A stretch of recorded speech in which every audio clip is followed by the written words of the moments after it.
Good morning, everybody. Here we are, waking up with the word for the 473rd time. That is right, coming up on the big 475. Wow. And if Abby were here, she would point out that 4 plus 3 equals 7. So that's probably the special thing in the number. So that's a shout out to Abby right there. She'll be happy about that. Point is, we've come such a long way, and by God's grace, we've got a long ways to go, a long road ahead of us, and I'm so excited to see where our journey will lead. Excuse me. Little tickle right there. God can do anything he wants through this time, and I believe with all my heart that he's going to do something really special because he's already done it many times, just in the past 473 days. Please comment below if there's anything you want to talk about at all. I want to hear all about it. Be sure to like, share, subscribe, click the notification bell, all that good stuff. Let me know if this has been a blessing for you because it's been a blessing for me to share it with you.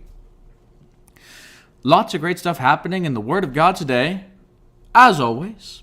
In Jeremiah chapter 26 through chapter 27, verse 22, we have a number of things, but the big one is Jeremiah being saved from death. These people are getting ready to kill Jeremiah for the things he has spoken against the people.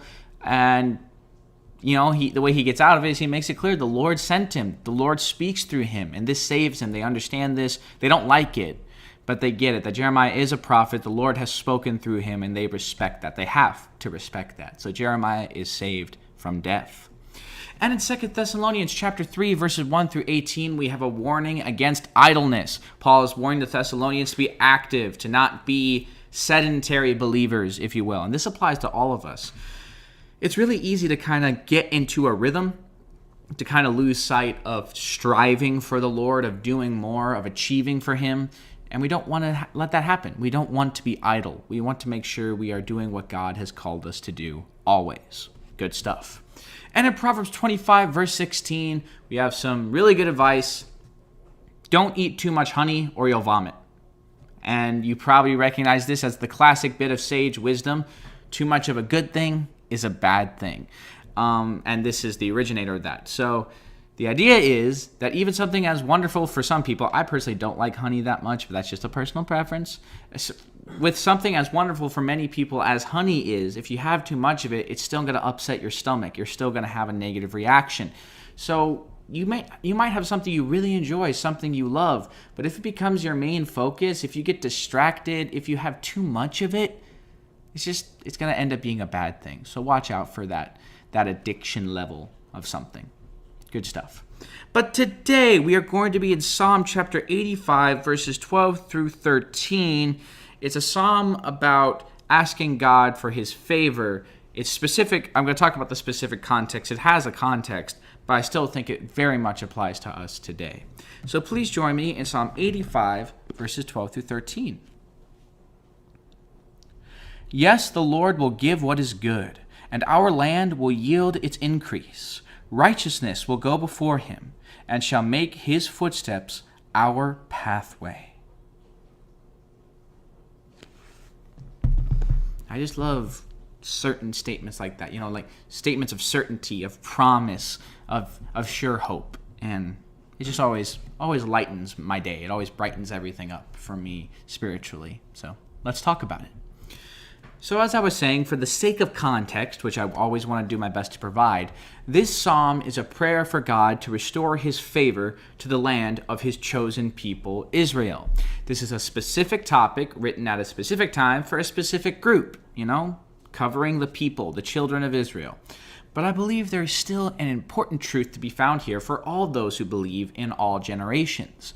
This psalm was written in a time where the people were receiving forgiveness and being returned to their land.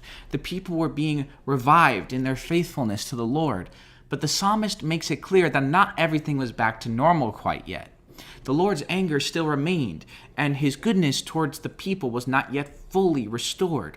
But the psalm ends with the realization that even though times of struggle are still ahead, the Lord will provide for his people and shower them with his goodness. This is not a possibility. This is a fact. The Lord will continue to love his people, and he will show them the path forward by walking with them every step of the way. This is what God continues to do for us, his people, the body of Christ. We may struggle, we may feel lost from time to time, but God is always here with us, and his goodness and love will overshadow all pain and sorrow. The Lord will give us what is good. He will provide for our needs, and he will show us the path of righteousness by walking before us as long as we remain faithful to him. God wants to give us everything we need to face each day. It may not come when or how we expect, but it will always be enough because God is always enough. In fact, God is always more than enough for all those who believe in him. Please pray with me. Dear Father in heaven, thank you so much for this day. Lord, thank you for this reminder of your goodness that never runs out. Even when we fail and there's a time of separation, Lord, even when we need to be restored, we feel separated from you, when we feel lost, your goodness is still there. Your mercy is still there. Your love is still there. We don't have to worry or be afraid of the future. We don't have to wonder what will happen because we know right before us, behind us, beside us is you, showing us the right path, showing us how to move forward. We don't have to worry because we have you always. We have you, our Father. We have Christ, our Savior. We have the Holy Spirit within us. In Jesus' name I pray. Amen. All right, there you have it. 473 episodes of Waking Up with the Word. That is pretty amazing if you ask me. And I just can't wait to see what happens. 474, 475, 5,000. That was a big leap, but you get my point. We can go as long as the Lord wills for us to do so, and I just can't wait to see what he does. I'm so thankful for this time, and I hope we never take it for granted. Please comment below if you want to talk about this or anything else in Scripture. We will work through it together. Be sure to like, share, subscribe, click the notification bell. Keep working on Philippians 4, verses 12 through 13. I know how to be abased, and I know how to abound everywhere and in all things. I have learned both to be full and to be hungry, both to abound and to suffer need. I can do all things through Christ who strengthens me. We only have a couple more days of working on this. You can keep working on it for as long as you want, but we are going to add a new passage soon. Like I said, I want to do a review session sometime where we cover all of them, so keep an eye out for that. And really dig down into the meaning of this passage, what it really represents for us as believers and our relationship with God and the strength he provides for us in good times and in difficult times. It's really, really important.